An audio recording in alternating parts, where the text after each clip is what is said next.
আসসালামু আলাইকুম। সুপ্রিয় নবম শ্রেণীর শিক্ষার্থীরা, আজকের এই ভিডিওতে আমরা দেখব যে তোমাদের নবম শ্রেণীর বার্ষিক পরীক্ষার ২০২৫ সালের যে তোমাদের নমুনা প্রশ্নটি আছে এবং তোমাদের বার্ষিক পরীক্ষার নবম শ্রেণীর গণিত বইয়ে যে সুপার সাজেশনটি আছে, সেই সাজেশনটি আমরা আজকের এই ভিডিওতে দেখব। চলো আমরা দেখি নেই বার্ষিক পরীক্ষা ২০২৫ নবম শ্রেণীর যে নমুনা প্রশ্নটি। এটি তোমাদের পরীক্ষায় হুবহু আসবে না। এটি তোমাদের প্রশ্ন কাঠামো যে তোমাদের পরীক্ষাটি কিভাবে হবে এবং সুপার সাজেশনটি দেখবো। সেখান থেকে তোমাদের কমন পড়তে পারে। তো আমরা দেখে নেই তোমাদের সৃজনশীলে থাকবে ১৫ হচ্ছে ৭০ আর ৩০ এ থাকবে বহুনির্বাচনী প্রশ্নই।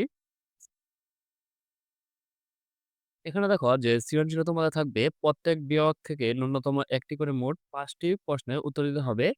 যেমন ক বিভাগে থাকবে তোমাদের বীজগণিত। এখান থেকে তোমাদের যদি তোমরা একটা দাও তে এভাবে তোমাদের প্রত্যেক বিভাগ থেকে ন্যূনতম একটি করে অথবা ১ অথবা ২ এভাবে ন্যূনতম একটি করে মোট ৫ টি প্রশ্নের উত্তর দিতে হবে। তারপর হচ্ছে তোমাদের খ বিভাগে থাকবে হচ্ছে জ্যামিতি। এই জ্যামিতি থেকে তোমাদের বৃত্ত, যে বৃত্তের কেন্দ্র ও এবং বি ও সি ড্যাশ ভিন্ন দুটি। তারপর হচ্ছে চিত্রসহ যে উপচাপ এবং যে অধিচাপের সংখ্যা দাও। চিত্রসহ উপচাপ এবং অধিচাপের সংখ্যা দাও। তারপর তোমাদের ঘ বিভাগে থাকবে ত্রিকোণমিতি ও পরিমিতি থাকবে গ বিভাগে এবং ঘ বিভাগে থাকবে হচ্ছে পরিসংখ্যান। এই ৪ টি বিভাগ থেকে ন্যূনতম একটি করে মোট ৫ টি প্রশ্নের উত্তর দিতে হবে। আর ৪ টিতে ৪ টি অথবা অন্য যেকোনো একটি বিভাগ থেকে ১ টি দিবে। এভাবে তোমাদের এই ৫ টি প্রশ্নের সৃজনশীল দিতে হবে। তারপর তোমাদের থাকবে হচ্ছে সংক্ষিপ্ত। সংক্ষিপ্ত তোমাদের ১৫ টি থাকবে। এখান থেকে তোমাদের যেকোনো ১০ টি প্রশ্নের উত্তর দিতে হবে। একেকটি মান হচ্ছে ২ করে। যেমন যে শ্রেণীবিন্যাস, বিভিন্ন যে বিচ্ছিন্ন ও অবিচ্ছিন্ন চলক কাকে বলে? যে এভাবে যে জ্যামিতি থেকে যে প্রত্যেকটি অধ্যায় থেকে ন্যূনতম ১ টি এবং ২ টি করে তোমাদের সংক্ষিপ্ত থাকবেই। চলো আমরা দেখে নেব যে তোমাদের সুপার সাজেশনটি দেখে নেব। এখান থেকে পড়লে আশা করি তোমাদের যে পরীক্ষার মধ্যে বেশ কমন উপযোগী। এটি তোমাদের একটি নমুনা প্রশ্ন। এটি তোমরা দেখে নিতে পারো। ভিডিওটি পজ করে তোমাদের এই প্রশ্নগুলো তোমরা সমাধান দেখে নিতে পারো। এটি হচ্ছে বীজগণিত থেকে তোমাদের যে log a to the power 4 plus a square b square plus b to the power 4 হলে তারপর হচ্ছে ৪০০ এর log ৪ হলে যে log এর ভিত্তি কত? এগুলো হচ্ছে সহজ। x, y, z এর মান নির্ণয় করে ধারাটি লেখো। আশা করি এরকম যদি সহজ আসে তাহলে তোমাদের পরীক্ষাটি অবশ্যই ভালো হবে। আর তারপর খ বিভাগ হচ্ছে জ্যামিতি থেকে।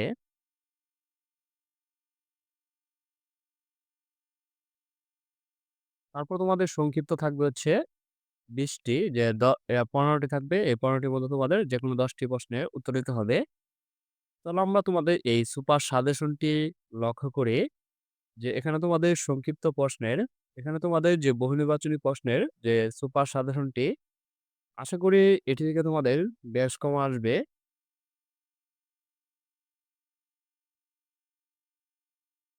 যে 9x² প্লাস 3 এর সাথে কত যোগ করলে যোগফল পূর্ণবর্গ সংখ্যা হবে?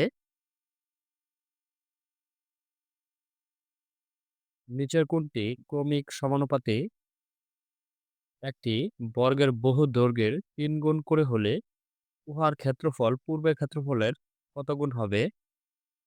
বৃত্তের ব্যাস ও পরিধির অনুপাত কোনটি?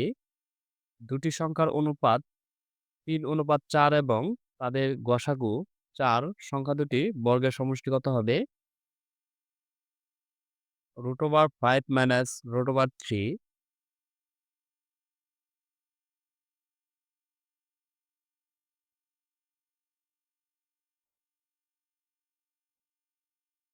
তোমাদের নবম শ্রেণীর বার্ষিক পরীক্ষার যে সুপার সাজেশনটি আছে বহু নির্বাচনী, এটি হচ্ছে এটি যে আমরা দেখে নিলাম।